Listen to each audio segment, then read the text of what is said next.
Il est écrit dans ta parole, Seigneur. Si l'Éternel ne bâtit la maison, ceux qui construisent travaillent en vain, Yahweh. Nous avons besoin de toi, Seigneur, pour que toi tu construises nos vies. Soki yo batelite nani akobate la nkolo na ngai Yesu. Ombanga iye. Ombanga iye. Ombanga iye. Il est 8h, heure de Kinshasa, fidèles amis téléspectateurs, l'heure à laquelle nous nous retrouvons chaque vendredi pour le compte des Matins Utiles, cette émission qui nous bénit, cette émission qui nous équilibre, l'émission qui nous rend enfants de Dieu, parlant en langue, mais aussi avoir de la connaissance culturelle, scientifique et biblique. Par la grâce du Seigneur, nous avons des différents invités sur ce plateau. Avec nos invités, nous échangeons autour des thématiques que nous abordons chaque vendredi pour l'édification de l'Église Corps de Christ, pour ta vie, pour que tu sois aussi équilibré. Voilà. Alors, grande est notre joie ce matin de partager ces plateaux avec vous qui nous suivez d'ici et d'ailleurs. Bienvenue encore une fois dans Matin Utile. Nous sommes en train de parler de l'importance de la connaissance. Osée 4,6 nous dit clairement, mon peuple est détruit. Faute de connaissance. Vous connaîtrez la vérité aussi et la vérité vous affranchira. Tout ça c'est dans la Bible. C'est-à-dire quoi? Vous devez avoir absolument de la connaissance. Mais c'est quelle connaissance dont la Bible nous parle? C'est quelle connaissance où le Seigneur insiste? Parce que quand vous lisez dans Osée 4,6, Dieu insiste 2 ou 3 fois, si je ne me trompe pas, sur la connaissance. Parce que tu as rejeté la connaissance, la connaissance, la connaissance. Alors c'est de quelle connaissance dont nous parlons ce matin? C'est quelle connaissance dont nous parlons ce matin? Et pourquoi cette connaissance est-elle importante dans ta vie? Et un ignorant, c'est quelqu'un qui, je ne sais pas, je donnerai quel exemple? Un ignorant, quel exemple que je vais donner? C'est comme un aveugle. Excusez-moi les aveugles, je vous aime tellement beaucoup, vous suivez aussi Matin Utile. Et sans pour autant me moquer de votre handicap, mais juste un exemple. C'est-à-dire que quelqu'un qui n'a pas de yeux pour voir, il ne sait pas où il va aller, il va mettre le pied et tout ça. Alors, voilà pourquoi nous allons parler de l'importance de la connaissance. Prends ton carnet, prends ton stylo, tu connais le principe des Matins Utiles, c'est pour écrire les paroles sans vol, les écrits restent. Vous allez nous suivre en continu dans Sacré TV officiel, c'est là où vous allez suivre sur YouTube cette émission en boucle. Tu peux suivre encore pour ta croissance, pour ton bonheur aussi. Alors, nous avons la grâce et le privilège ce matin de recevoir un docteur de la parole, il est déjà évêque. Et révérend, il est révérend ou évêque? Aidez-moi. Le docteur Jean-Claude maintenant est révérend ou évêque? Évêque. Évêque, bishop, docteur Jean-Claude, évêque, bishop, docteur Jean-Claude Toumba. Il est de la communauté Tabernacle de Gloire. C'est un conférencier de la renommée internationale. En tout cas, ça, ce n'est même pas à discuter. Et les amis qui ont toujours eu l'habitude de suivre cette émission, Azamou Payate. Donc, c'est un consultant des Matins Utiles. Et aujourd'hui, nous avons encore la grâce de le recevoir. Il est docteur en théologie, le pasteur de l'église Cité de Gloire située sur l'avenue Cato.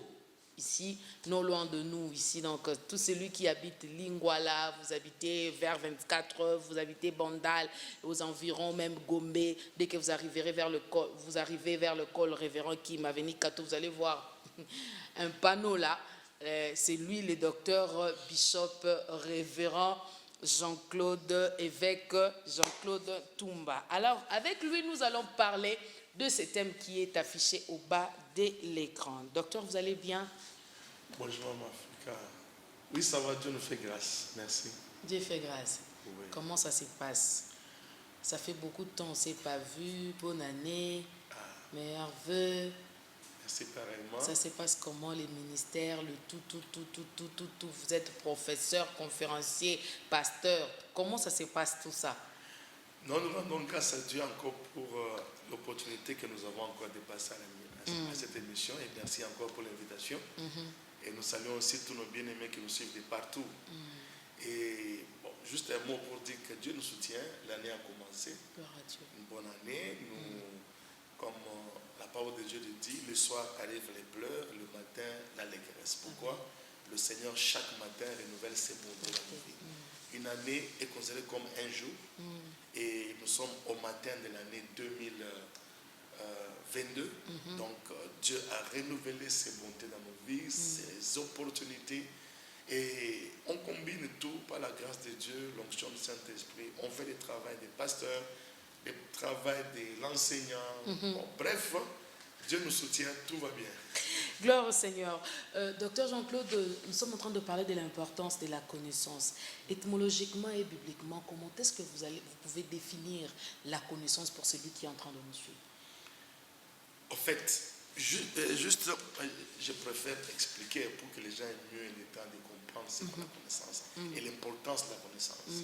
Alors, comme vous savez, Maman Gloria, nous appartenons à une alliance. Nous sommes ce qu'on appelle la nouvelle alliance en Jésus.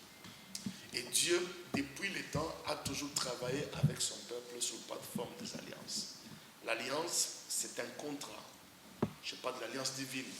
Un contrat entre Dieu et son peuple, dans lequel Dieu s'engage généreusement à bénir son peuple, mais à condition que l'homme respecte aussi sa part d'alliance. Ça veut dire, les clauses de l'alliance là, c'est ça cette connaissance dont nous sommes en train de parler. Vous allez constater par exemple, dans Deutéronome 28, Dieu dit, si tu obéis à la voix de l'Éternel ton Dieu, en mettant en pratique les commandements qui étaient prescrits, l'Éternel ton Dieu te donnera la supériorité sur les nations de la terre. Donc ça dit que pour que Dieu nous bénisse, nous devons connaître notre part d'alliance pour que l'intégrité de Dieu soit manifeste. Alors, la parole de Dieu est pleine des intentions de Dieu, la connaissance des voies de Dieu. C'est ça cette connaissance, la connaissance des voies de Dieu. Comment Dieu travaille avec l'humain, comment Dieu interagit avec l'humain. Qu'est-ce que Dieu attend de l'homme pour que Dieu bénisse l'homme. Nous devons connaître comment Dieu fonctionne au niveau de la famille, quelles sont les normes qui tournent autour de la famille, autour des ministères, autour de la vie, d'une manière générale, de la prospérité, comment réussir dans la vie, dans les mariages. Tout ça, on appelle ça la connaissance. Bref, la connaissance, c'est le fait de connaître comment Dieu interagit avec l'humain par rapport à ses voies, la connaissance des voies de Dieu. Moïse a dit à Dieu, quand vous lisez dans Exode 33, il dit, Seigneur, tu as dit que j'ai trouvé grâce à ton nom. Alors, tu me connais par mon nom. Alors fais-moi connaître tes voies. Fais-moi connaître tes voies. Okay. Alors je te connaîtrai et je trouverai encore grâce à tes yeux. Donc, même le livre de Deutéronome, on appelle ça en français Kumbukumbu la Torah, les rappels de la loi. Et là où beaucoup d'enfants de Dieu échouent, les enfants de Dieu sont à la recherche de bénédiction. Bénis-moi Seigneur, prophète, tu dis quoi pour tout ça. Mais un enfant de Dieu mature, aguerri, qui veut réussir, il doit chercher à connaître quelles sont les voies de Dieu. Qu'est-ce que moi je dois faire dans l'alliance? Parce que l'intégrité de Dieu ne peut pas rater.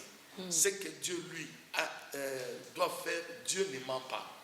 Mais c'est à nous de connaître qu'est-ce que nous devons faire pour que l'intégrité de Dieu entre en jeu. Et voilà la connaissance d'une manière générale, comment il faut la comprendre. Fidèles amis téléspectateurs, je vous rappelle que c'est un écrivain, voilà pourquoi il a même écrit « C'est que tout le chrétien est censé connaître et expérimenter ». Alors, nous allons en revenir par rapport à ces ouvrages. Alors, docteur Jean-Claude, oui, maman Claude. Qui est censé connaître et connaître quoi? Tout enfant de Dieu né, je ne veux pas entrer dans le monde séculier d'abord, quoique je vais quand même brosser. Mais tout enfant de Dieu, c'est-à-dire que c'est lui qui a connu l'expérience de la nouvelle naissance, qui a donné sa vie à Jésus, qui l'a accepté comme son sauveur et Seigneur personnel. Maman Gloria, la connaissance est imbattable dans les royaumes de Dieu. Mon peuple périt faute de connaissance. La plus grande tragédie dans l'église du Seigneur, ce n'est ni les démons, ni les liens de famille. Rien.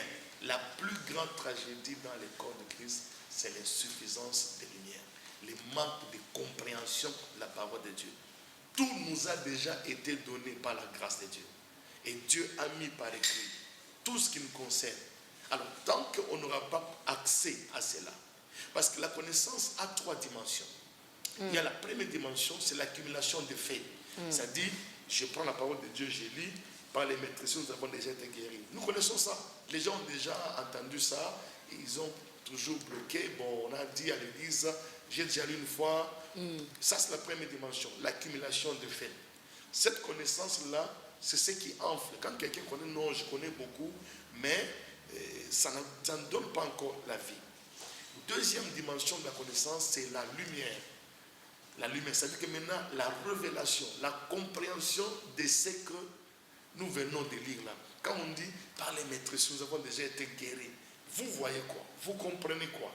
C'est cette lumière. Ça veut dire que vous connaîtrez la vérité. C'est cette vérité maintenant, cette lumière qui vient. Ah ok, Christ a déjà pris mes maladies à la croix. La détresse ne paraîtra plus deux fois. Donc on ne peut pas souffrir deux fois pour une même cause. Ok. Là. Au début, vous avez accumulé le fait. Vous avez lu, vous avez cette connaissance-là des faits de Dieu. Mais deuxièmement, vous avez maintenant la lumière, l'intelligence. Et troisièmement, maintenant, c'est la sagesse, la mise en pratique. À l'université, on nous parlait du savoir-être et savoir-faire. Tout ça, ça fait maintenant la connaissance. La connaissance, ok. C'est-à-dire que la connaissance, on peut être, on est au Congo, on dit on a beaucoup de docteurs au Congo, mais pourquoi le pays ne décolle pas? Parce que tant qu'il n'y a pas, ce n'est pas seulement les savoirs qui fait développer un pays. C'est d'abord les savoirs. Deuxièmement, il y a l'intelligence. L'intelligence, là, c'est Dieu qui la donne.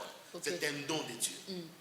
Dieu qui donne l'intelligence. Et troisièmement, la sagesse. La sagesse, c'est la bonne mise en pratique maintenant des choses que nous avons comprises. Je donne un exemple simple. Vous êtes dans un mariage. Pour que votre mariage soit glorieux, votre mariage réussisse, il y a des normes que Dieu a déjà données. La Bible dit quoi? Marie, aimez vos femmes, comme Christ a aimé l'Église, s'est donné lui-même. Alors, le mari doit aimer, c'est ça. D'abord, il doit connaître cela. Deuxièmement, il doit avoir la lumière sur ça. Troisièmement, il doit maintenant appliquer ça. J'applique que j'aime ma femme. Mais la femme, soyez soumise à vos maris comme au Seigneur. Et la femme aussi applique sa part d'alliance.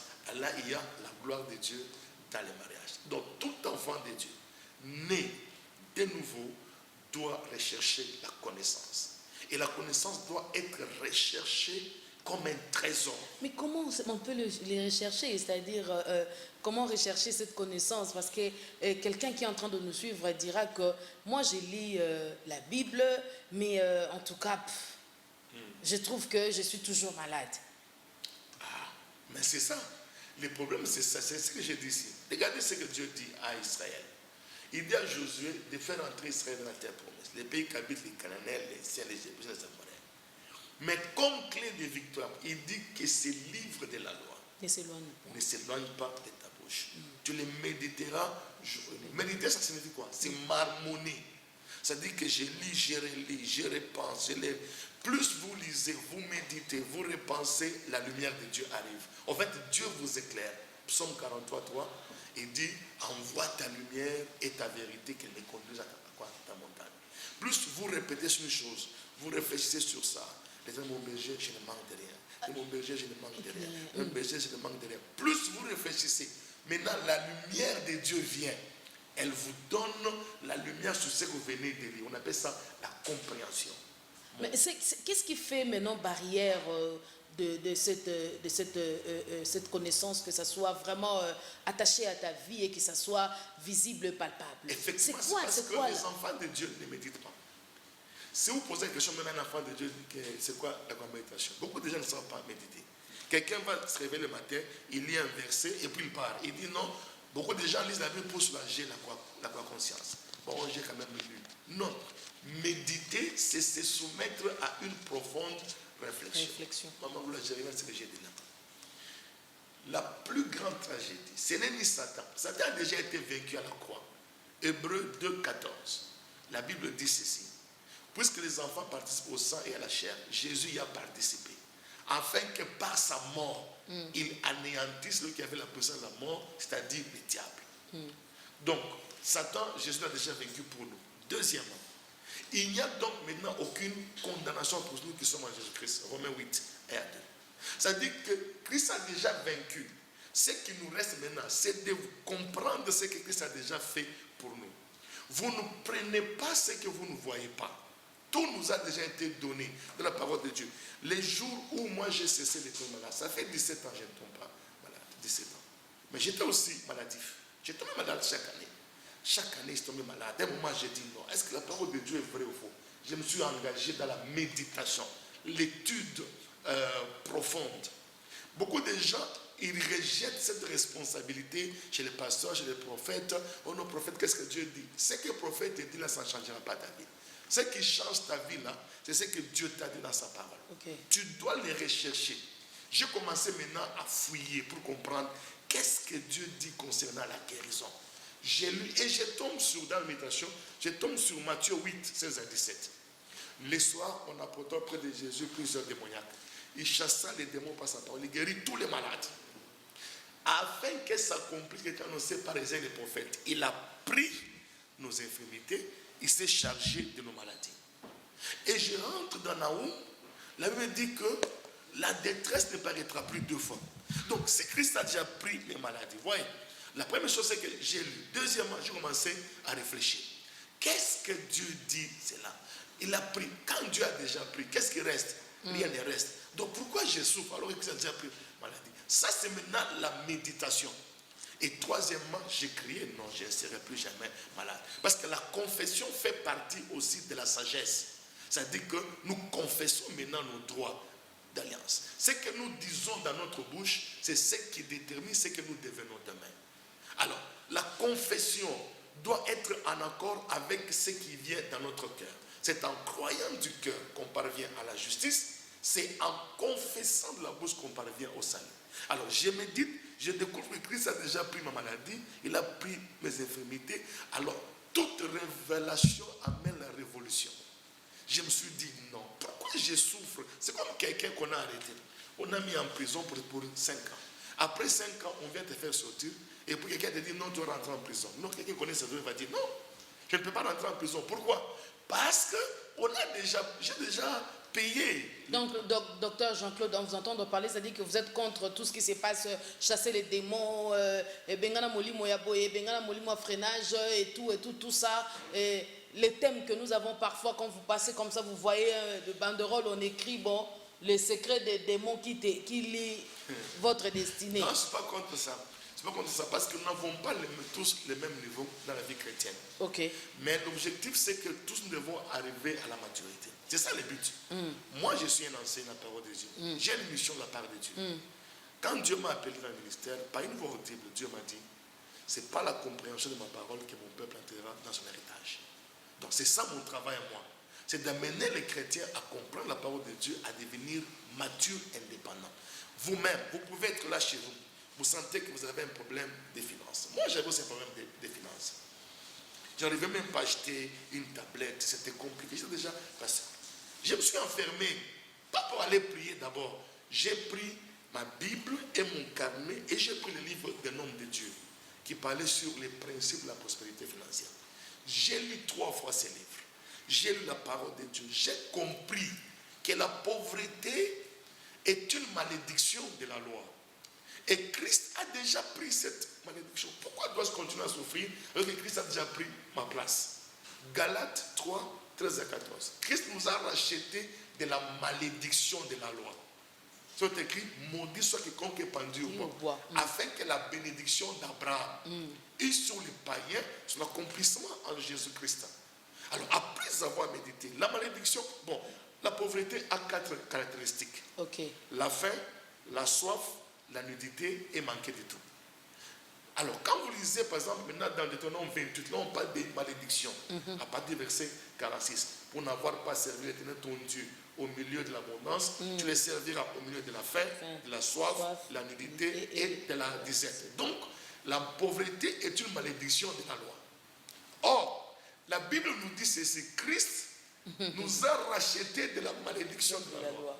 Étant devenu pour nous une malédiction, c'est là qu'il est écrit, maudit soit quiconque est pendu au bois, afin que la malédiction d'Abraham est sur les païens.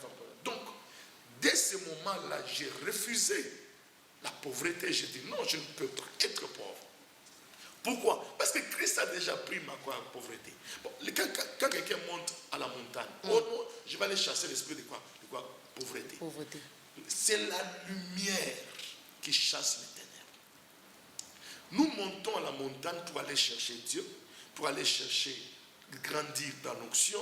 On jeûne pour grandir dans l'onction. Il ne faut pas les jeûner pour chasser l'esprit de quoi? Pauvreté. Tout nous a déjà été donné par la grâce de Dieu. Et Comment on n'arrive pas à posséder ça?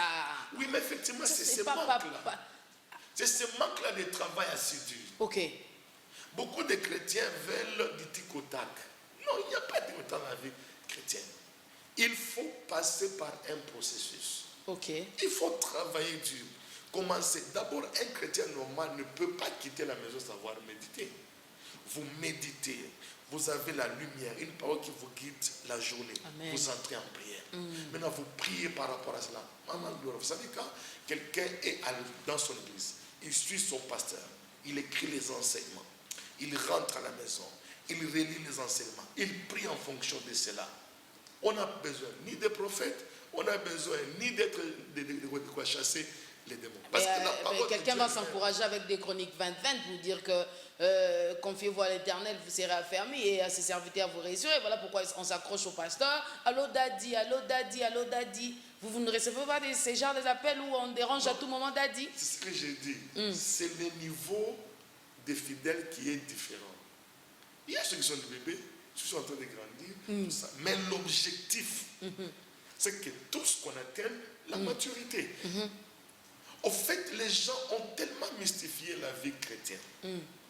Il y a tellement de thèmes aussi qu'on donne pour faire seulement peur et attirer les gens. Par exemple. Non, je peux Avance, docteur. Moi, ce dont j'ai besoin, c'est de montrer aux enfants de Dieu qu'ils doivent avoir de la diction à la parole de Dieu. La diction. L'église primitive avait 4 murs qui faisaient sa forme. Ils persévéraient dans l'enseignement des apôtres. Ils persévéraient dans la fraction des pains.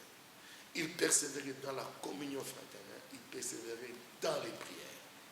Ces 4 choses sont observées dans l'église aujourd'hui, Mais l'église c'est locale que nous voulons d'aujourd'hui. que les gens soient impliqués en cela. Une grande grâce reposait sur eux tous. Ils se faisaient des miracles extraordinaires par les mains des apôtres. Et beaucoup de gens, aujourd'hui, ils ne veulent pas engager la responsabilité. Le problème, c'est quoi? Beaucoup de chrétiens ne veulent pas engager la responsabilité. Beaucoup de chrétiens ouvrent seulement la Bible dimanche. Dimanche.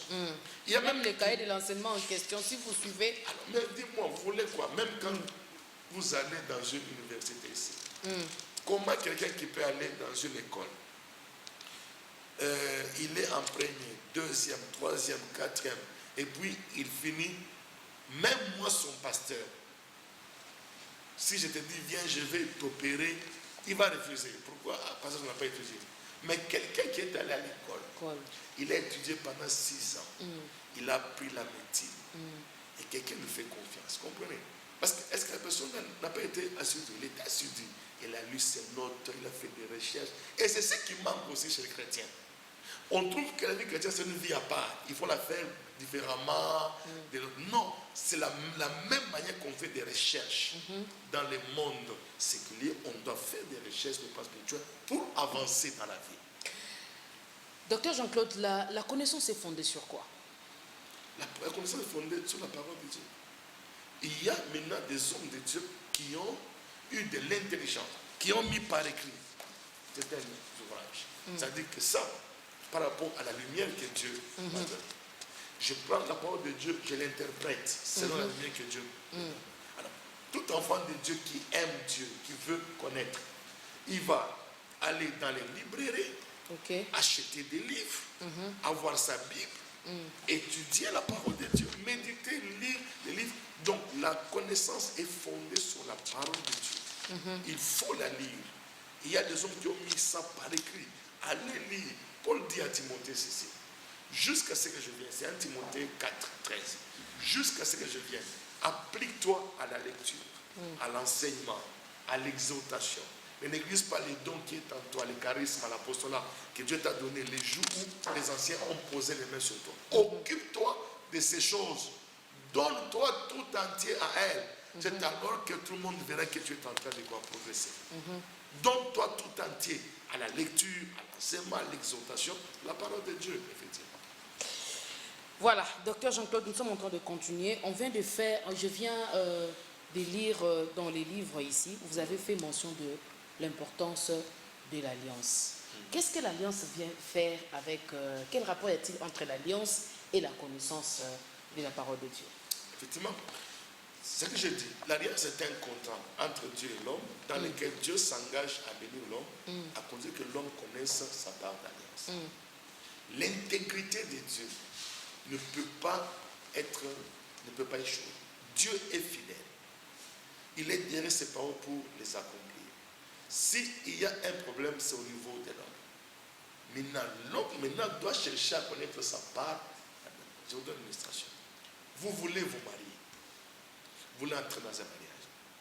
Recherchez à connaître qu'est-ce que Dieu dit concernant les mariages. D'abord, quelle est la pensée de Dieu concernant les mariages? Tout est dans les Écritures. Non seulement ça, il y a aussi des hommes qui ont eu une expérience dans les mariages, de 40 ans, 50 ans. Ils ont mis par écrit. Prenez ces livres, lisez. Deuxièmement, vous connaîtrez les intentions de Dieu, la pensée de Dieu sur le mariage. Deuxièmement, quelles sont mes responsabilités en tant qu'homme? Qu'est-ce que Dieu demande pour moi, je dois faire en tant que mari? Qu'est-ce que moi je dois faire en tant que femme dans le mariage? Lorsque vous connaissez les intentions de Dieu et vous connaissez aussi vos responsabilités, c'est ça la connaissance que maintenant que vous appliquez et l'alliance de Dieu intervient, l'intégrité de Dieu se manifeste. Vous avez un mariage sans coup, un mariage sans divorce, parce que l'intégrité de Dieu dans son alliance de mariage se manifeste. C'est tout ce que beaucoup d'enfants de Dieu ne sont pas prêts à faire. Vous voulez entrer dans le ministère, connaissez les contours du ministère, allez vous faire former, allez à l'école, apprenez. Quelqu'un qui dit que moi j'ai écouté la voix de Dieu telle que vous avez dit tout à l'heure que vous avez écouté la voix audible, il va se dire je vais aller me former. Pourquoi? Parce que David était quand même Nazamba à Ekola Wapi. Avance docteur, nous sommes en face d'un docteur. Voilà pourquoi il est important d'avoir la connaissance ce matin. Vous comprenez, c'est ça. Vous savez, quand un appel sans formation est un suicide. Comment ça, docteur? Un appel sans formation est un suicide. Les disciples Bayekola Wapi. Ils ont appris à l'université de Jésus pendant 3 ans. Ils étaient à l'université de Jésus. Et le ministère de Jésus était basé sur l'enseignement. Et enseignement, chasser les démons, guérison. Et regardez, quand il enseignait en public, et puis à côté, il expliquait ce que les autres ne comprenaient pas aux disciples. Ils étaient à l'université de Jésus. Ils ont appris. Paul, le grand Paul, il était au pied de Gamaliel. Gamaliel, c'était un grand docteur, un érudit. Pour que l'Église aujourd'hui, la Bible que nous avons dans nos mains ici, si Paul n'avait pas écrit, le christianisme serait considéré à une secte judéo-chrétienne. Mais c'est Paul qui a essayé d'expliquer les mystères sur l'Église. Même quand il écrit dans Éphésiens 3, il dit, en me lisant, vous pouvez vous représenter l'intelligence que j'ai des mystères de Christ. Le Seigneur Jésus dit ceci, quand le Saint-Esprit viendra, il prendra ce qui est en vous. Il ne viendra pas pour vous dire, asseyez-vous. Ok, au commencement de la parole, le Saint-Esprit vient puiser sur ce que nous avons déjà. Notre tâche, c'est d'accumuler des faits. Maintenant, regardez la manière dont Dieu a utilisé Paul. Il a utilisé à cause du bagage que Paul avait. Et quand vous êtes en face d'un pasteur qui n'a pas étudié, ou d'un serviteur de Dieu qui n'est pas étudié, vous sentez que, bon, c'est n'importe quoi, sans minimiser. Parce qu'il y a aussi Dieu aussi prend aussi des choses aussi pour confondre les forces. Oui. Mais on ne peut pas pérenniser, continuer avec l'œuvre de Dieu avec des ignorants. Si aujourd'hui nous avons la Bible, nous avons les écrits, c'est parce qu'il y a des gens intelligents qui ont transmis la connaissance que nous avons aujourd'hui. Bon, maintenant, si vous ne voulez pas étudier, vous allez transmettre quoi à la génération future? Dans le livre, vous avez parlé de cercle vertueux de la connaissance. Qu'est-ce qu'un cercle vertueux de la connaissance? Voilà, c'est ce que j'ai dit. La connaissance a 3 dimensions. Ok. Il y a la connaissance qu'on appelle les savoirs ou l'accumulation des faits. Donc on va à l'école, on prend les livres, on lit, on accumule les faits. On est informé, beaucoup de choses. Ça, c'est des savoirs. Ces savoirs-là ne peut rien faire dans votre vie sans intelligence et sagesse. C'est ça les Congo. On a beaucoup de docteurs. Moi j'ai étudié à tel. Mais s'il n'y a pas d'intelligence, ça veut dire que des lumières qui viennent de Dieu. La lumière, la compréhension. Maintenant la deuxième dimension, après avoir accumulé les faits, il y a maintenant l'intelligence, la compréhension. Quand vous regardez dans Luc chapitre 24, verset 45, la Bible dit que Jésus, après avoir travaillé avec les disciples, leur donne connaissance. Et la Bible dit qu'à la fin, il leur ouvrit l'esprit pour qu'ils comprissent les Écritures. Luc 24, 45. Il leur ouvrit l'esprit pour que maintenant qu'ils aient la lumière sur ce qu'ils ont eu et ce qu'ils ont maintenant dans la parole de Dieu. On appelle ça l'intelligence. C'est ça la compréhension. Mais la troisième dimension, c'est maintenant la sagesse. La mise en pratique des choses qu'on a accumulées et qu'on a comprises. Parce que si vous n'appliquez pas, ça ne sert à rien. Si quelqu'un peut aller dans une université, il apprend dans la polytechnique, mais il n'applique pas, il n'y aura pas de développement. Pour qu'il y ait développement, il faut appliquer les connaissances. Mais on applique les connaissances qu'on a comprises. C'est ça l'équation virtuelle de la connaissance. On accumule les faits, on les comprend, on les pratique. Okay. Donc c'est les savoirs, les savoir-être et les savoir-faire. C'est ça. Okay. Donc la connaissance, l'intelligence et la sagesse. Mais quelqu'un qui se retrouve dans la dispensation de l'innocence, vous avez fait mention de ça dans les livres, où il ne connaît rien et tout, alors comment est-ce qu'il va arriver à mettre ensemble les trois points qui fait le cercle vertueux de la connaissance? Non. S'il se retrouve dans la dispensation de l'innocence. Non, la dispensation de l'innocence, en fait, dispensation c'est quoi? C'est une période pendant laquelle Dieu éprouve l'homme par rapport à l'obéissance d'une révélation. Okay. Quand Dieu a créé l'homme dans le jardin d'Éden, il l'a placé. L'homme était innocent. Il ne connaissait ni les biens ni les mal. Okay. Et Dieu lui dit, ok, tu peux vivre, tu peux manger de tout, mais quand tu as la connaissance du bien et du mal, tu ne mangeras pas. Le jour où l'homme a désobéi à cette révélation, la dispensation de l'innocence a été fermée. Elle a ouvert la voie à la dispensation de la conscience. Maintenant, l'homme est conscient du bien et du mal. Okay. Il sait maintenant que ça c'est le bien, c'est le mal. Ça c'est le bien, ça c'est le mal. Malgré qu'on dit que ça c'est le bien et ça c'est le mal, l'homme a continué à faire ce qui est mal. C'est comme ça que Dieu a suspendu, il a ouvert la porte à la dispensation du gouvernement humain. Okay. Maintenant, c'est lui qui pêche, on va les juger. On a mis maintenant des juges, ainsi de suite là. Malgré ça, l'homme ne fait que pécher. C'est comme ça que les personnes ont évolué. Nous sommes aujourd'hui à la dispensation de la grâce. Okay. On appelle ça la dispensation de l'esprit. Donc ce sont des périodes dans l'histoire des peuples de Dieu avec l'alliance de Dieu avec son peuple. Je suis dans le point 2. La partie 2, le point 3 du premier chapitre. Je suis dans la page 23 du livre, où vous parlez de la sagesse. J'ai vu là où vous dites que ce qui brille dans la vie, j'ai même mentionné ça ici, ce qui brille dans la vie ne sont pas... Je vais lire, pour ceux qui sont en train de nous suivre, c'est dans les livres. Et ceux qui brillent dans la vie ne sont pas forcément ceux qui ont comment dirais-je, des grandes connaissances dans la vie.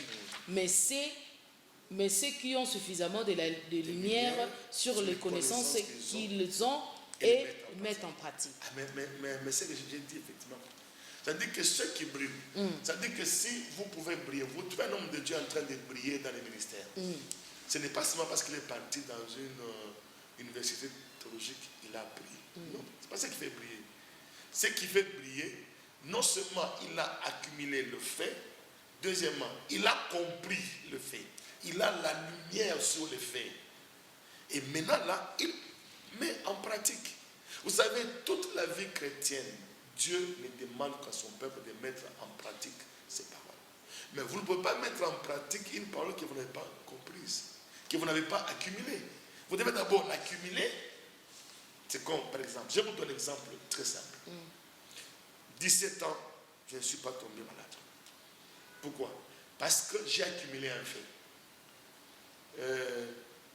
1 Pierre 22, 24. lui par les maîtresses duquel nous avons été guéris. Guéri. Donc Dieu m'a déjà guéri. Donc, vous voyez, je prends d'abord un fait que j'ai lu dans la parole de Dieu. Maintenant, je commence à méditer sur ces faits. Et Dieu me donne maintenant la lumière, la compréhension. Ah, donc Dieu m'a déjà guéri. Il y a plus de 2000 à la croix. Il m'a dit qu'il a pris mes maladies, pris mes infirmités. Waouh! Troisième, maintenant, j'applique ça. Comment? Par ma confession. Je refuse la maladie. Je ne serai jamais malade. Dieu m'a déjà guéri. Ça c'est la sagesse maintenant, la mise en pratique. Dieu m'a déjà guéri. Par les maîtrises déjà guéri. Je confesse. Et n'oubliez pas que la confession de nos bouches donne l'orientation à notre vie et en fixe des limites. Vous ne vivez que ce que vous dites. Si vous dites les négatifs, ça s'enracine en vous et c'est ce qui dominera votre vie. Ok. Mais pour confesser les positifs, ce que la parole de Dieu dit, il faut que vous ayez la lumière sur ça. Donc vous devez être en accord avec votre cœur et votre bouche.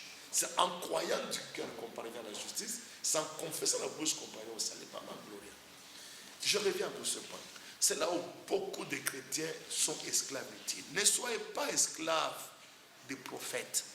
Ne soyez pas esclaves d'un homme de Dieu gauche-droite qui vient chez vous et vous devez préparer pour lui les œufs le matin pour qu'il prophétise sur vous. Ça ne change rien. Prenez la parole de Dieu. Vous avez quoi? Défi de quoi? Santé. Cherchez qu'est-ce que Dieu dit concernant la santé divine. Il m'a déjà guéri. Réfléchissez profondément sur la parole de Dieu. Prenez du temps. Soyez calme. Ne soyez pas superficiel. Soyez posé. Lisez, comprenez. La parole de Dieu dit ceci. Permettez que j'ai été guéri. J'ai été guéri. Répétez. Réfléchissez profondément. Dieu va vous donner sa lumière. Après, maintenant, commencez à confesser. Tenez ferme. Tenir ferme, ça signifie quoi? Continuez à dire la même chose qu'à la fin. Pendant que j'ai commencé à quoi confesser, la maladie continue à venir. Mais je ne suis pas découragé.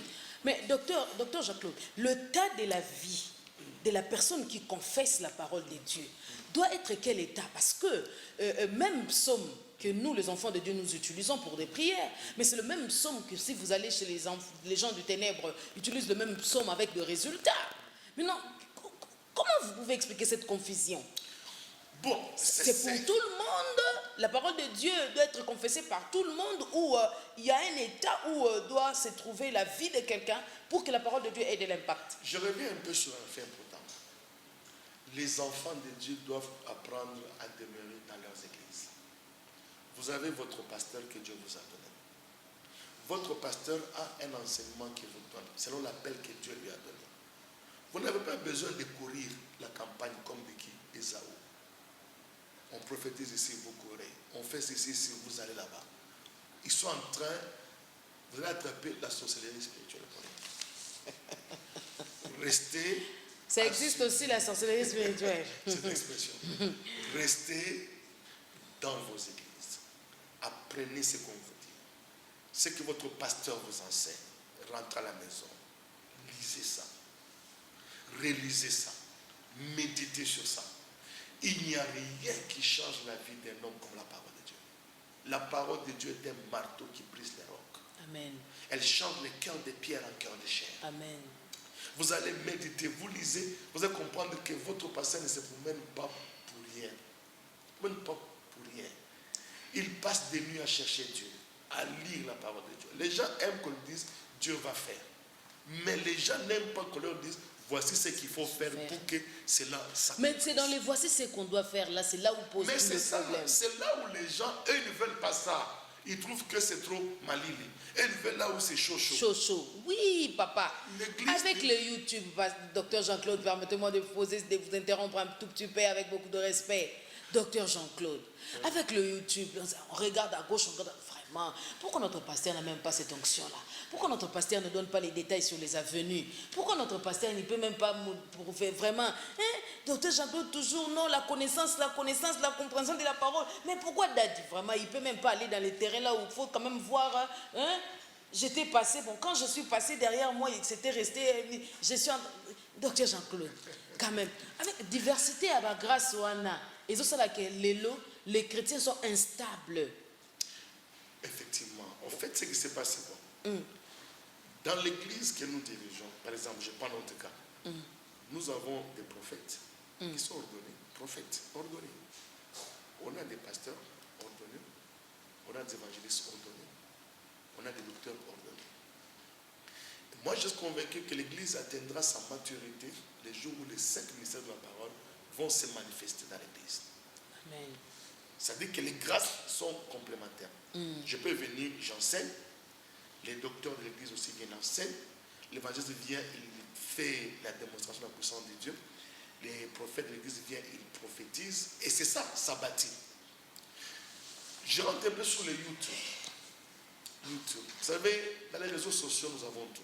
On a beaucoup de choses dans les réseaux sociaux. La Bible dit que dans 1 Jean 4, ne donnez pas foi à tout esprit. Et Jacob, plutôt Isaac, avait 2 enfants. Jacob et Ésaü. Dans Genèse 27. Quand on parle d'Ésaü, on dit Ésaü était un homme habile, un homme de champ. Mais j'ai une traduction qui dit un homme qui courait la campagne. Ça veut dire c'est déjà, il est ici aujourd'hui, il est là-bas aujourd'hui. Maman, je peux vous donner avec beaucoup d'assurance. Si vous trouvez un enfant de Dieu qui est tantôt ici, tantôt là-bas, il est en train de tuer sa destinée. Un enfant grandit dans la maison. Jacob était un homme tranquille qui restait sur la tente. Ça veut dire qu'il recevait l'enseignement de son père. C'est pourquoi la Bible dit aussi plus tard, j'ai préféré Jacob à la place d'Ésaü. Et dans la continuité de l'alliance de Dieu avec Abraham, cela est parti sur Jacob. Sur YouTube, il y a tout le monde. Mais moi, je dois connaître, si moi je suis un enfant de Dieu, je dois connaître quelles sont les personnes que mon père, par exemple, accepte, fréquente. Il n'y a pas que des mauvais sur YouTube, il y a aussi des bons hommes de Dieu, dont les enseignements sont aussi vraiment édifiants et tout ça. Mais moi, j'encourage à un enfant de Dieu, d'abord, quand vous n'avez pas encore les temps de jugement, la maturité des jugements, demeurez dans votre église. Quand vous allez maintenant grandir, vous serez à mesure de juger. Même quand ça passe sur YouTube, réseaux sociaux, vous saurez que ça c'est bon, ça c'est mauvais. Tout ça. Il faut avoir l'attachement. Même nous-mêmes dans nos maisons. Quand Dieu vous donne de commencer une église d'abord, c'est une maison spirituelle que Dieu vous crée. Vous avez des enfants. Même vous-même chez vous à la maison. Est-ce que vous laissez vos enfants aller manger n'importe où? Non. Parce que vous ne savez pas ce qu'on va lui donner. Il faut que les enfants de Dieu soient disciplinés. Ils doivent être posés comme des Jacob. Pas comme des Ésaü qui couraient la campagne. En courant la campagne, on va t'ensorceler. Et comme ça que les gens ont tué leur destinée depuis l'œuf. Avant même que la poule ne se forme dans l'œuf, là, il a déjà tué sa destinée. À courir pour écouter ici à gauche, à droite, qu'on lui dise ici, tout ça. Non, restez posé. Moi, j'ai grandi dans une église au pied de mon père spirituel, Père Sénèque. Il n'a jamais refusé qu'on apprenne d'autres hommes de Dieu. Mais par loyauté, j'étais resté sous ses pieds. J'ai appris. Quand j'ai eu maintenant la maturité des juments, j'ai beaucoup de mentors aujourd'hui. Bishop était pour mentor. Il y a Dagewazmile, mon mentor, Bishop. Il y a le révérend SP, Makadi, tous ces gens-là. Oui, il y a beaucoup de pères ici qui sont nos mentors. Ça dit que maintenant j'ai la capacité de jugement. Je ne sais pas, même quand quelque part je peux écouter, je dis ça, je prends ça, je ne prends pas. Mais j'ai grandi dans la maison de mon père. C'est là où on m'a élevé. Je ne courais pas la campagne gauche-droite. Et tous ceux qui couraient campagne gauche-droite, aller à gauche, à droite, ils ont tué leur destinée avant même que la destinée commence à s'ouvrir. Mais lorsque vous dites que l'enfant doit aussi voir qui est-ce que mon père fréquente et tout, l'enfant peut avoir aussi comment dirais-je, l'enfant peut être soufflé par l'Esprit de Dieu, mais le père peut-être il ne connaît pas que Mastanae on a déjà sa béba. Mais l'enfant quand même, Dieu l'a fait grâce à lui montrer que père a fréquenté Mastanae mon boya béba. Non, c'est un problème de cœur. C'est un problème de cœur. Si vous êtes un enfant docile, vous avez la bonne volonté, Dieu va vous guider. Dieu va vous guider. Beaucoup d'enfants de Dieu ont déjà un cœur mauvais, un cœur abîmé déjà. C'est ça. Tout est au niveau de votre cœur. La Bible dit que si vous êtes dosé et vous avez seulement de la bonne volonté, vous mangerez les meilleures productions du pays. On élève nos enfants, on éduque nos enfants, on donne aux enfants les principes qui leur permettent, partout où ils peuvent partir, ils peuvent avoir un jugement.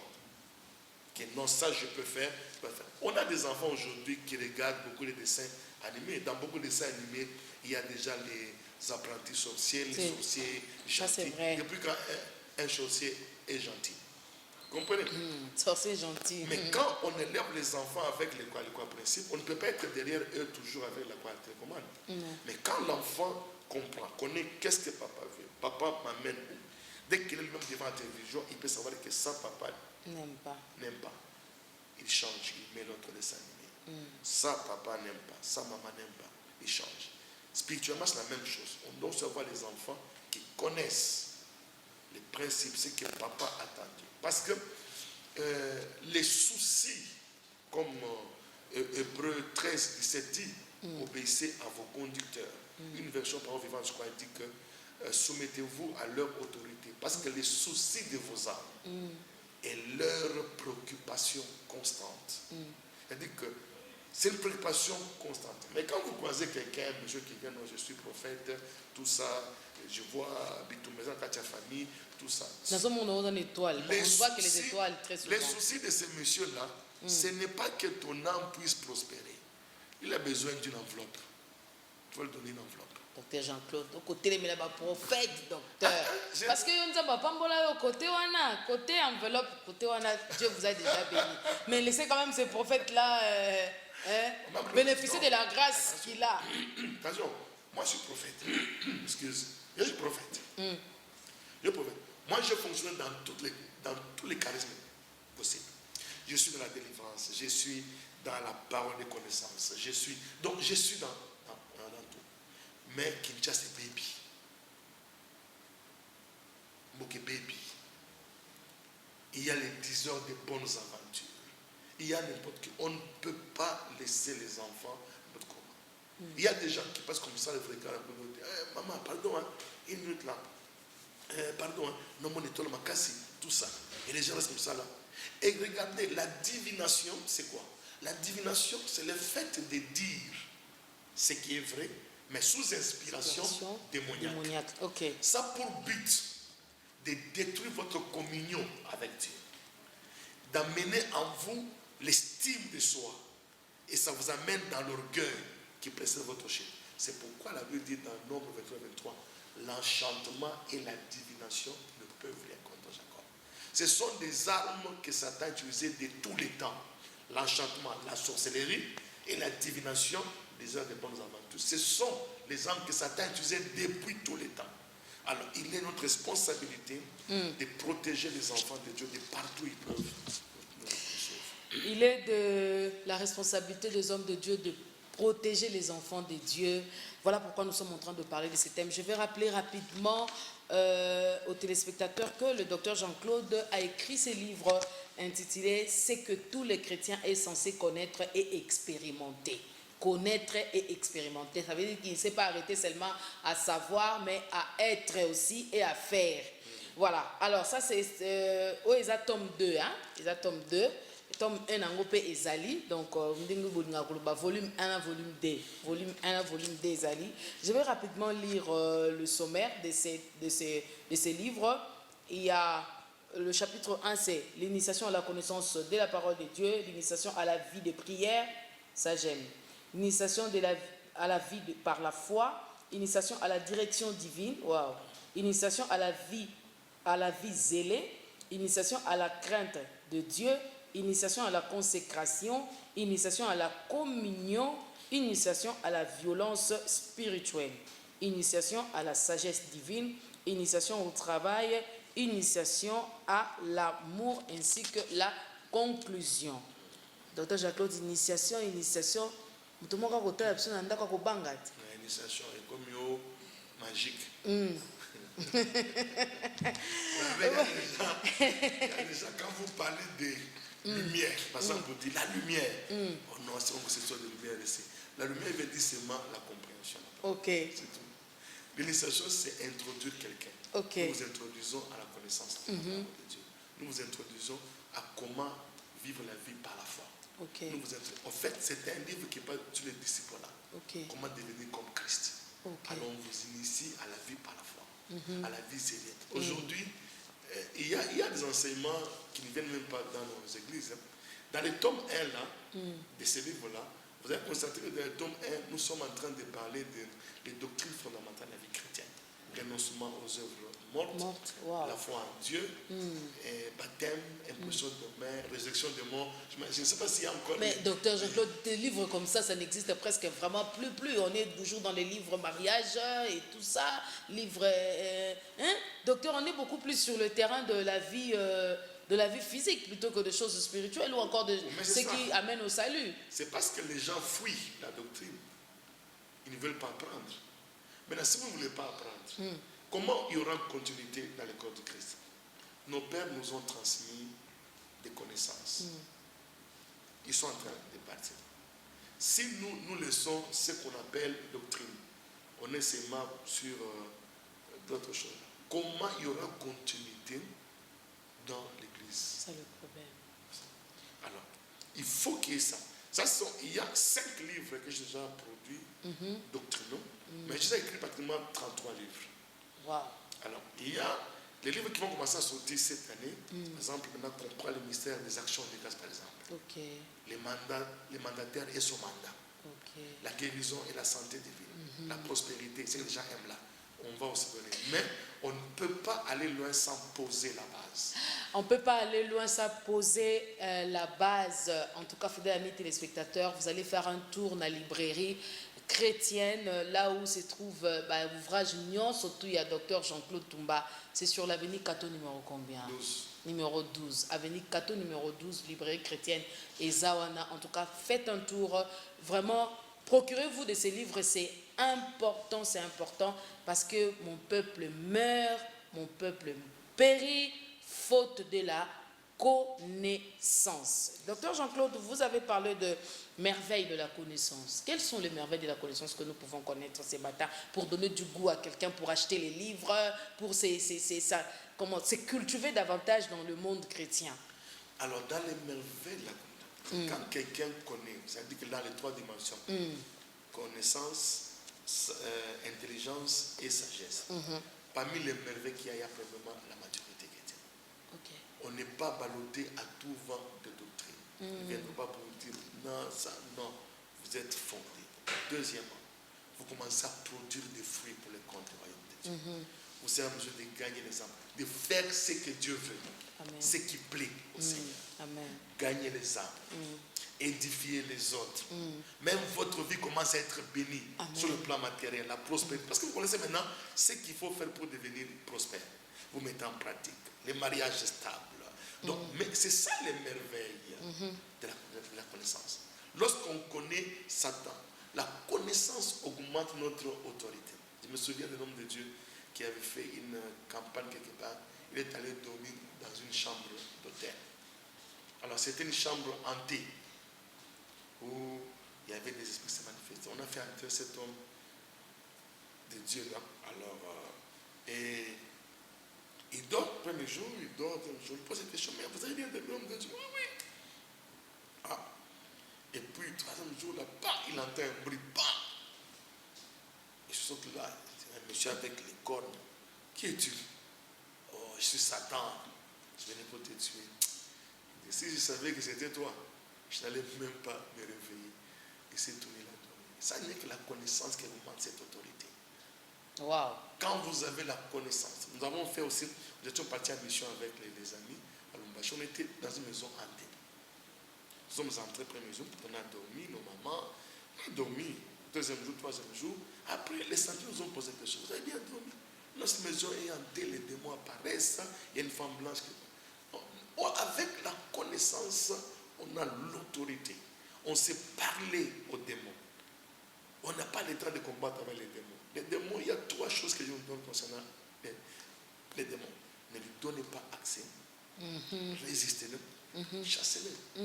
Il n'y a que la connaissance qui peut nous amener dans cette autorité-là. On n'a pas besoin de leur... Oh non, il y a l'esprit de ceci. Tout ça, quand on se réveille le matin, je sors au nom de Jésus-Christ. Le nom du Seigneur est une forte tour. Les justes et les fusils sont en sécurité. Donc je connais la puissance du nom de Jésus. Donc quand je sors le matin et les enfants, quoi que je fasse, où que j'aille, quoi que je mange, moi et toute ma famille, nous faisons tout dans le nom de Jésus. On a engagé le nom de Jésus. Même si on a mis les mbas sur un coup de route, ça ne fait rien. Vous comprenez maintenant la différence qu'il y a entre un homme qui connaît et un homme qui court derrière les quoi bénédiction. Quand quelqu'un connaît, il grandit en autorité. Il ne tremble pas devant une mauvaise nouvelle. Oh non, tel enfant est malade, tout ça. Il ne va pas paniquer. Il connaît Dieu. Paul dit, je sais en qui j'ai cru. Vraiment, ça là, aller dans le nom de Jésus. Il y a des maladies où nous avons pris besoin. Ils sont guéris. On va se dire, allez, démons, allez, sors au nom de Jésus. Il n'y a que la connaissance qui peut vous amener à cette autorité. On appelle ça les merveilles de la connaissance. Quand quelqu'un connaît, il a l'autorité, il a de l'assurance comme un géant. Il a de l'assurance comme Gédéon, alors, comme un jeune lion. Comme un jeune lion, oui. Voilà. Alors, docteur Jean-Claude, nous sommes en train d'arriver vers la fin de cette émission. On aurait encore voulu que vous soyez encore là, mais faute de temps. La vraie connaissance produit de la foi. Produit la foi. Qu'est-ce que vous voulez dire par là dans le point 3 du livre? Je suis dans la page 24. Okay. Là, vous apprenez la foi. Par exemple, après avoir toutes les Écritures, je tombe sur Deutéronome 28:6. L'Éternel bénira ton arrivée, bénira ton départ. Regardez, on dit l'Éternel bénira ton arrivée. Même pas, il bénira ton départ et ton arrivée. Il dit l'Éternel bénira ton arrivée, il bénira ton départ. C'est-à-dire, avant même que tu ne partes, Dieu a déjà béni ton arrivée. Maintenant, je monte dans l'avion, je dois voyager. Je crois à la parole de Dieu. L'Éternel bénit mon arrivée, il bénit mon départ. Je voyage au nom de Jésus. Parce qu'il dit dans Colossiens 3, 17, tout ce que vous faites en mon nom, faites tout au nom du Seigneur. C'est-à-dire pour la gloire de Dieu, mais aussi en engageant le nom du Seigneur. Alors, je voyage au nom de Jésus, Dieu bénit mon arrivée. Je suis confidence, comme on dit en anglais. J'ai la confiance. Quand j'entre dans mon avion, je m'assois, je suis calme. Donc, j'ai ma prière, mes livres, je lis. Même s'il y a zone de turbulence, je sais que Dieu a déjà béni mon arrivée. C'est ça, la foi. Je me rappelle une fois dans l'avion, on a vu nos frères musulmans s'étaler à la Léona, là où les hôtesses passent très souvent. Alors, les musulmans étaient en train de prier et j'étais à côté de moi, il y avait, je crois qu'elle était chrétienne, la dame là. Mais ce que les musulmans va commencer à me dire, c'est que tu comme à côté de moi, maman, yoza mutawapi, tout semble là, osa chrétienne. Je regardais la dame. Ils ont leurs heures de prière. Ok. C'est-à-dire qu'ils ont seulement respecté leurs heures de prière. Ce qui manque chez les chrétiens. Chez les chrétiens. On arrive à l'église en retard. Oui, docteur. Et on ne suit pas les enseignements. Quand on dit aujourd'hui, on a étude biblique, on ne vient pas. Quand on dit aujourd'hui, nous invitons tel prophète. Aïe, aïe, aïe. On sait que lui est ratakaté. Maintenant, c'est ce qui fait la faiblesse des chrétiens. Les musulmans, du moins, ils respectent leurs heures de prière. Nous, on arrive à l'église en retard. On est toujours en retard. On n'aime pas les cultes. Il y a culte, on est en train de zapper la télévision. On est en train d'aller à la fête. Tous les autres, les gens qui sont dans le monde des cultes, là, comment ils disent? Pour vous minimiser et vous empêcher d'être sérieux. Il dit, tu pries. Vous les gens qui enrichissent les pasteurs, vos histoires là, tout ça. Il banalise. Mais lui, il a son culte à lui satanique. Où il respecte, on lui dit, il faut entrer par arrière. Il rentre par, si c'est minuit, c'est minuit. Il faut prendre la toge. Il faut se coucher par terre. Il faut dormir nu. Donc, lui, il respecte. Mais il vous dit à vous, vos histoires là, c'est quoi du quoi fainéantisme. Mais pourtant, il n'y a pas de sacerdoce qui soit aussi puissant comme le sacerdoce de Christ. Et c'est ça, docteur Jean-Claude. Oui. Mais maintenant, nous devons être seulement sérieux. Le respect des cultes, le respect des sacrés, le respect des heures de prière. Même vous-même à la maison, vous devez avoir des heures. Vous savez que c'est 4 heures du matin, je dois me réveiller. Je dévance l'aurore. Je crie à toi, Seigneur, j'espère en tes promesses. Vous criez à Dieu chaque jour. Et les cultes commencent à 9h, à 8h45. Vous êtes déjà dans les cultes, dans la salle. Vous commencez à soupirer. Visite-moi aujourd'hui, Seigneur. C'est mon jour aujourd'hui. Lorsqu'on aura des chrétiens pareils, vous verrez les merveilles que Dieu va faire. Aïe, aïe, aïe, aïe, aïe. Le problème, c'est au niveau de respect de certains, des normes, des choses chrétiennes. Les gens sont vraiment superficiels, malheureusement. Ils sont très superficiels. Et c'est ce qui fait très mal, finalement. Les gens sont superficiels. Vous voyez, les cultes commencent à 9h, ça termine par exemple à 11h30. Un chrétien qui entre à 11h juste. Ça, c'est impressionnant. Il entre et puis il me dit qu'il faut respecter les temps. Plusieurs personnes, enfants de Dieu nés de nouveau, docteur Jean-Claude, ne connaissent pas les clés importantes. Les clés importantes. Là, je suis dans les livres. Effectivement. Je vois. Les clés importantes. Les clés, qu'est-ce que nous pouvons faire, docteur? Pour avoir les clés. Les clés, c'est seulement des principes. Ok. Ça veut dire, je vais vous donner une illustration. J'ai parlé de ma santé divine, ça fait 17 ans, je suis toujours en bonne santé. Parce que j'ai trouvé les clés. Enfin, j'ai trouvé les principes qui amènent à la santé divine. Moi, je dis que tout nous a déjà été donné. Tout ce que je suis frères et sœurs. La Bible que vous voyez là, tout ce dont vous avez besoin est là-dedans. Tout. Votre prospérité est là-dedans. Votre succès est dedans. Votre stabilité est dedans. Tout est là. Christ a déjà tout accompli. À la croix, il a dit même, tête les stades. Tout est parfaitement parfait. Rien à ajouter, rien à retrancher. Maintenant, c'est à vous maintenant de trouver les clés par des études approfondies. Quels sont les principes? Je donne un exemple.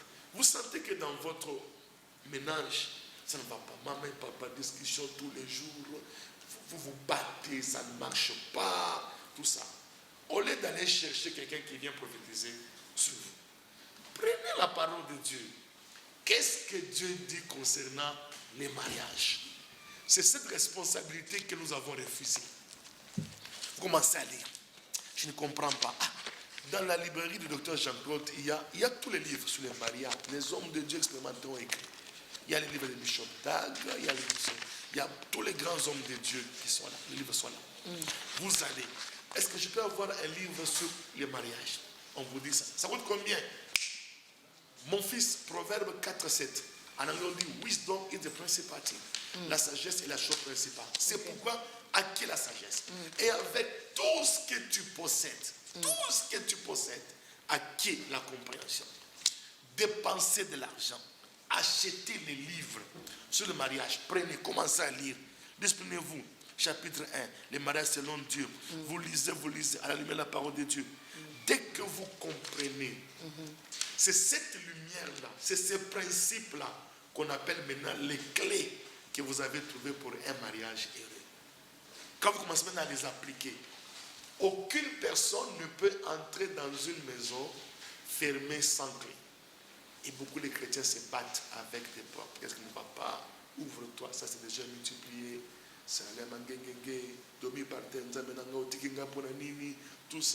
Tout ça, bénis-moi Seigneur. Comme si Dieu ne veut pas nous bénir. Maman, vous savez que Dieu tient à notre prospérité plus que nous-mêmes. Dieu tient à notre vie heureuse plus que nous-mêmes. Dieu tient à notre avancement dans la vie plus que nous-mêmes.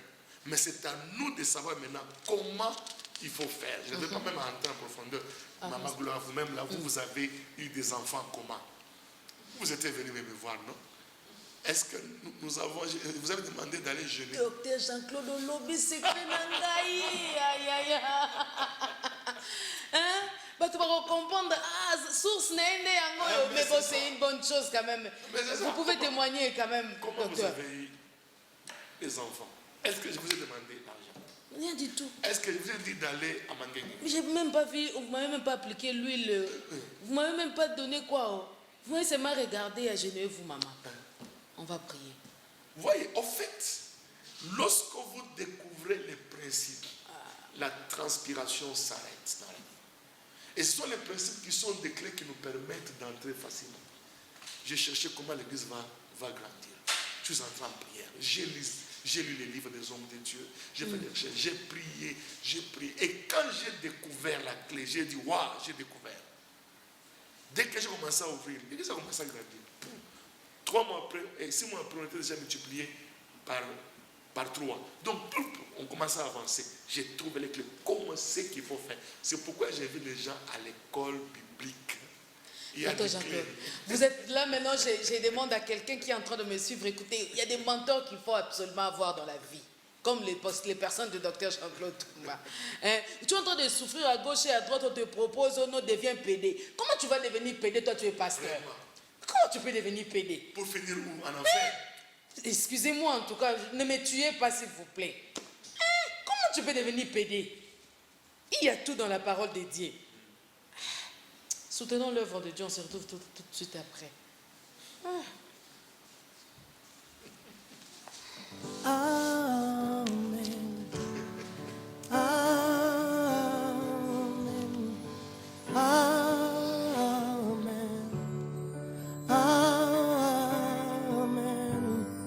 Amen.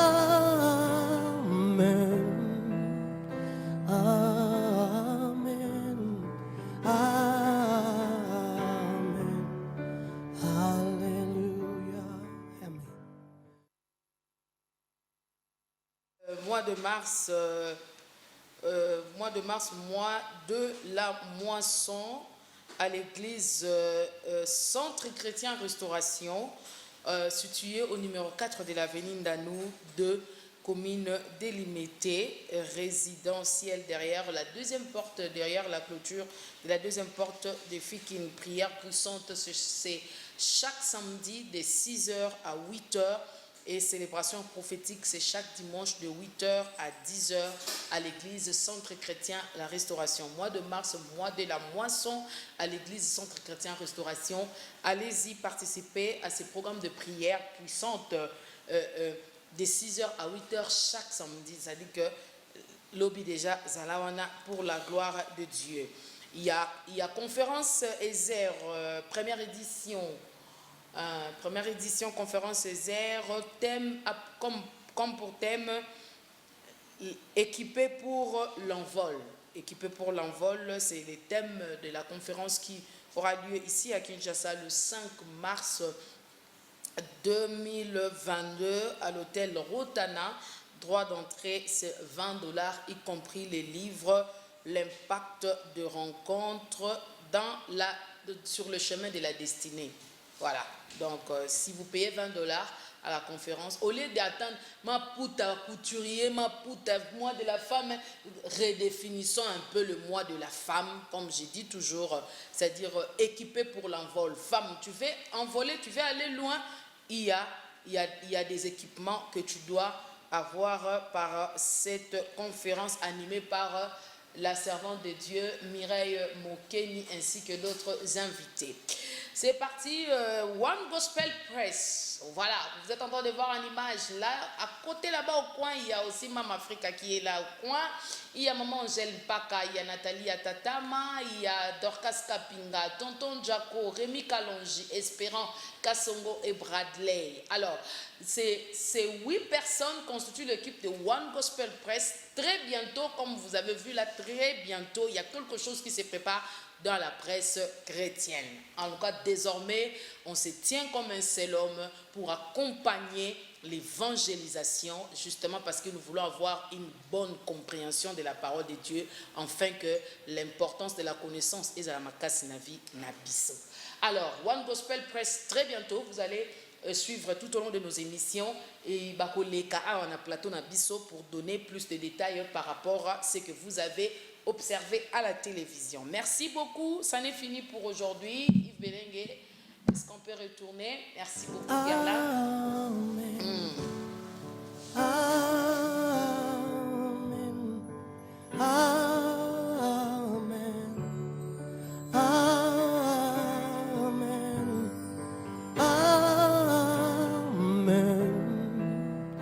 Amen. Amen. Alléluia. Amen.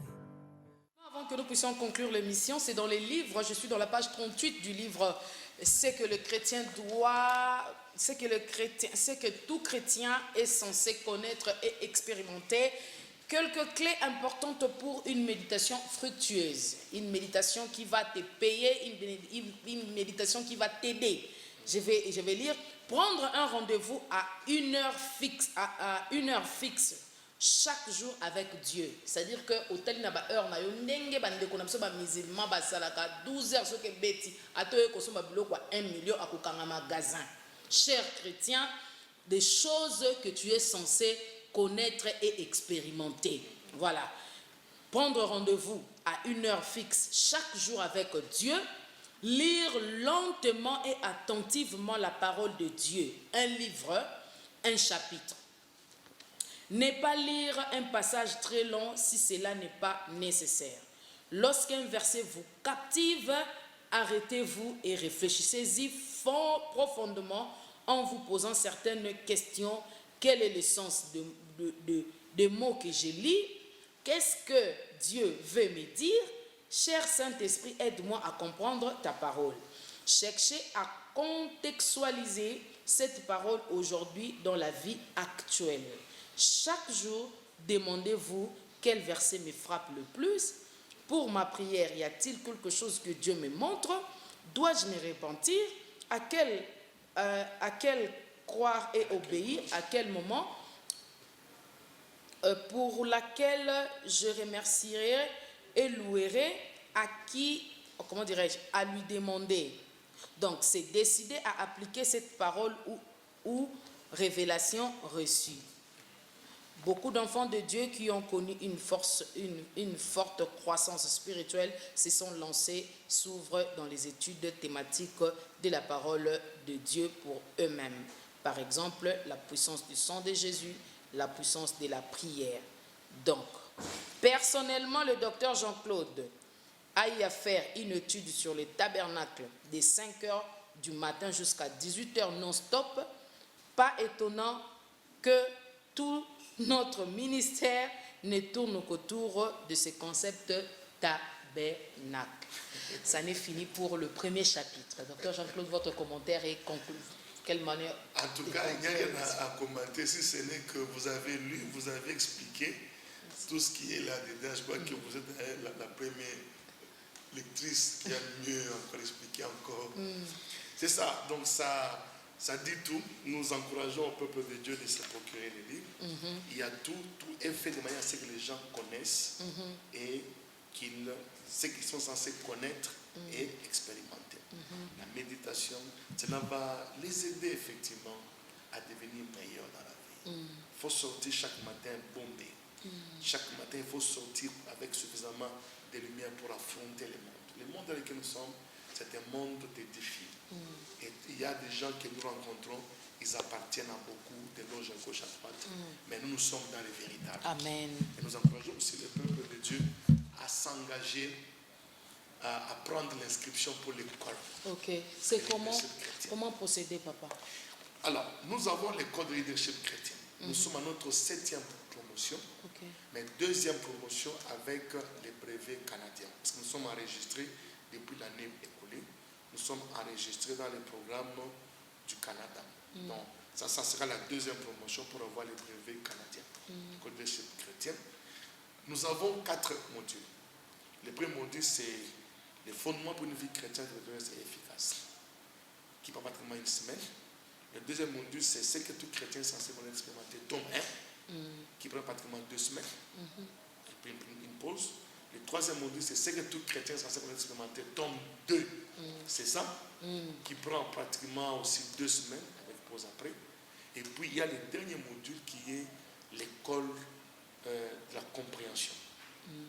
Là, il a 4 sous-modules.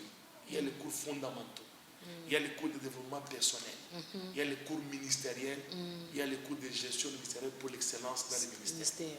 Alors, si quelqu'un veut s'enregistrer, les cours se font, comme on a des étudiants qui sont aux États-Unis, en Europe, partout dans le monde, des étudiants de partout, en Suisse, à Rome, partout. Alors, les cours se tiennent de 22h à minuit. Ça se passe sur Zoom. Ok. pour permettre à tout le monde. Parce qu'on met de 22h à minuit, parce que ceux qui sont au Canada, États-Unis, c'est déjà vers 16h. 16 heures, Ils ont quitté les boulots, ils entrent au cours. Ici, chez nous, 22h, on a déjà tout regardé les informations. Ok. On est un peu libre, on peut suivre les cours. Et pour s'enregistrer, les étudiants et les personnes qui sont intéressées, qu'ils m'envoient seulement un message à ces WhatsApp. Ok. Plus 243, je parle de ça parce qu'il y a aussi des gens qui sont à l'étranger, plus 243, 81, 298, 11, 15. Je reprends. Plus 243, 81, 298, 11, 15. Il y a le WhatsApp là. Tu m'envoies ce message, docteur, moi je suis intéressé pour les cours. Je vais vous envoyer les kits complets. Il y a aussi les formulaires électroniques. Ils vont seulement cliquer, ils vont entrer, ils s'enregistrent, ils mettent toutes leurs coordonnées. Dès qu'ils vont soumettre ça, nous allons recevoir leur formulaire. On va prendre déjà leur numéro WhatsApp, on les met dans le groupe WhatsApp des étudiants. Parce qu'à ce jour d'aujourd'hui, ce matin, on a déjà 38 inscrits. Ok. Donc, on va les mettre dans le groupe WhatsApp. On va vous envoyer toutes les données là-bas. On va vous envoyer les dépliants pour connaître tous les cours. Et puis, c'est le 21 mars que les cours commencent, de 22h à minuit. Mais il y a toujours 15 minutes de prière, d'intercession. Tous les étudiants entrent déjà. On va commencer à vous envoyer les liens Zoom avec les mots de passe. Vous entrez, vous priez avec les autres, les cours sont donnés. Et il y a des syllabus qui sont donnés. Les syllabus sont donnés parce que comme c'est un programme compressé, on donne le syllabus, on donne plus les classifications. Les étudiants eux-mêmes, ils lisent dans les notes et tout ça. Donc voilà un peu, on commence au mois de mars, on a des pauses, par exemple, module 1, après module 1, on prend une pause d'une semaine, après module 2, on prend encore une semaine de pause, module 3, après module 3 et module 4, on prend pratiquement 3 mois de pause, parce qu'on sait que c'est vers les mois d'août, juin, juillet, août, souvent beaucoup de gens ont des programmes dans les églises, tout ça, on laisse ce temps libre, on reprend vers les septembre, pour clôturer vers novembre. On peut encore avoir le numéro, papa, s'il vous plaît? Oui, le numéro c'est le plus 243 81 298 11 15. On envoie juste un message sur WhatsApp. Docteur, je suis intéressé. On va vous envoyer le formulaire. Même s'ils entrent dans mes pages Docteur Jean-Claude, Facebook, tout ça, il y en a aussi. Sur Instagram, Docteur Jean-Claude, parce que tu es toujours Docteur Jean-Claude Toumba. Il y a Instagram. Beaucoup de gens se sont inscrits à partir d'Instagram et de Facebook. Au commencement n'était pas l'argent, au commencement était la parole. La parole est créatrice. Que la parole de Dieu crée des choses dans ta vie et des choses qui vont laisser des impacts. Que ton salut soit assuré et que ta vie sur la terre aussi soit assurée au nom de Jésus-Christ. Si Jésus ne revient pas, on se retrouve le vendredi prochain pour le compte d'un nouveau numéro des matins intimes. Entre-temps, restez branchés sur nos antennes. Que Dieu nous bénisse. Il est écrit dans ta parole, Seigneur. Si l'Éternel ne bâtit la maison, ceux qui construisent travaillent en vain, Yahweh. Nous avons besoin de toi, Seigneur, pour que toi tu construises nos vies. Soki yo batelite nanya ko batela nkolo na ngai Yesu.